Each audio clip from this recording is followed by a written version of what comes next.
Avec grand plaisir qu'on va parler avec David Latulippe, qui est chanteur. Évidemment, le point fort de sa carrière, c'est d'interpréter de temps en temps nos parodies. Oui. Mais plus sérieusement, c'est l'interprète de 0 janvier dans la nouvelle mouture de Starmania. J'aurais voulu être un artiste pour pouvoir faire mon numéro.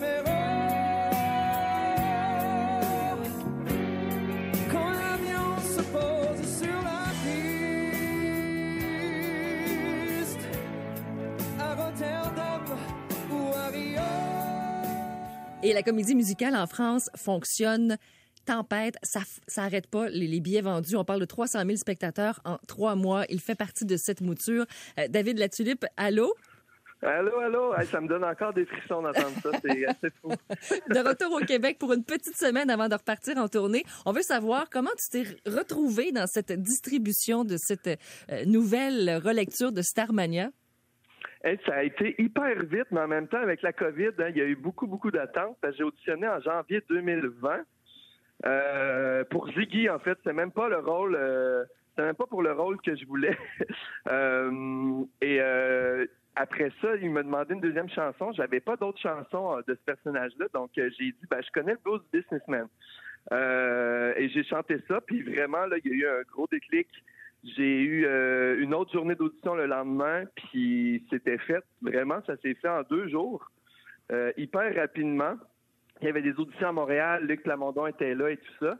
Puis voilà, ça s'est fait en quelques jours. Après ça, 2 ans d'attente, COVID et tout ça. On y croyait plus, mais là, après 300 000 billets vendus, on y croit, puis on est très, très émus de notre spectacle. Si tu pouvais nous décrire la sensation d'être, en France, 5 000 personnes sur scène, puis interpréter des chansons mythiques comme ça, c'est quoi? Je te dirais qu'au début, c'était...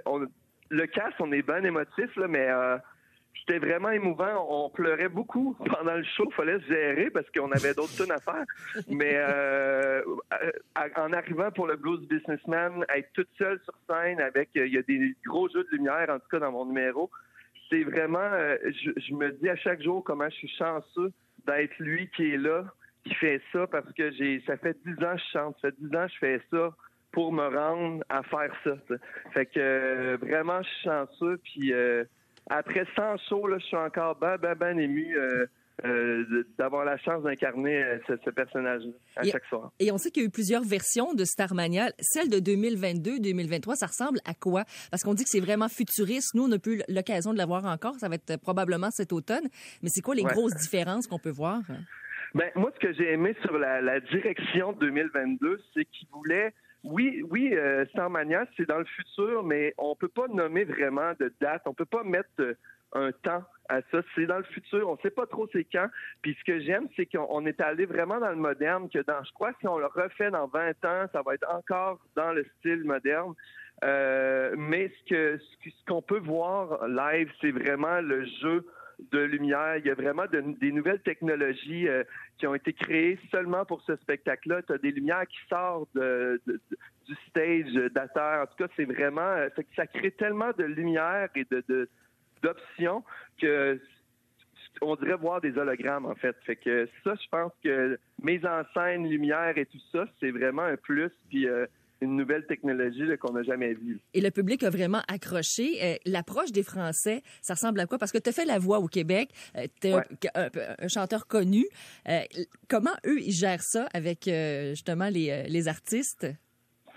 En fait, oui, j'ai fait la voix, mais je pense qu'ils sont allés chercher un cast pas nécessairement connu. Puis c'était un choix qu'ils voulaient. Ils voulaient pas aller chercher des têtes d'affiche et vendre les billets avec les noms. Ils voulaient vraiment avoir des artistes qui aimaient puis qui castaient vraiment avec le rôle et jouaient avec ça. Donc, non, je crois que pour le cast, c'est réussi pour tout le monde. Je pense au lieu d'aller chercher, comme je dis, des têtes d'affiche, ils ont vraiment été chercher les voix qu'ils voulaient vraiment pour le rôle.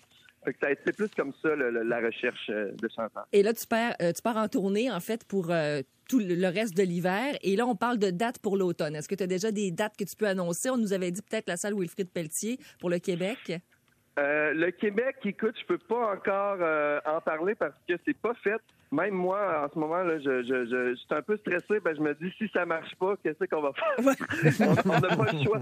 On n'a pas le choix vraiment de venir au Québec. C'est encore en attente. Pour l'instant, on fait la tournée France, Belgique, Suisse jusqu'à juin. Là, je repars lundi prochain.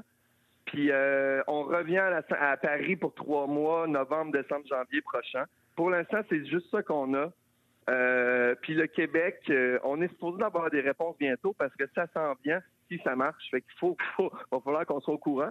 Oui. Mais non, pour l'instant, le Québec, je pourrais pas en parler. OK. Bon, on va le souhaiter. Oui, on se le souhaite en tout cas. Merci de faire nos parodies une fois de temps en temps. Hey, ben écoute, ça c'est tellement le fun, ça me fait du bien là, de refaire ça cette semaine. C'est un petit sideline comme ça. Merci beaucoup d'avoir été là ce matin. Merci. Salut.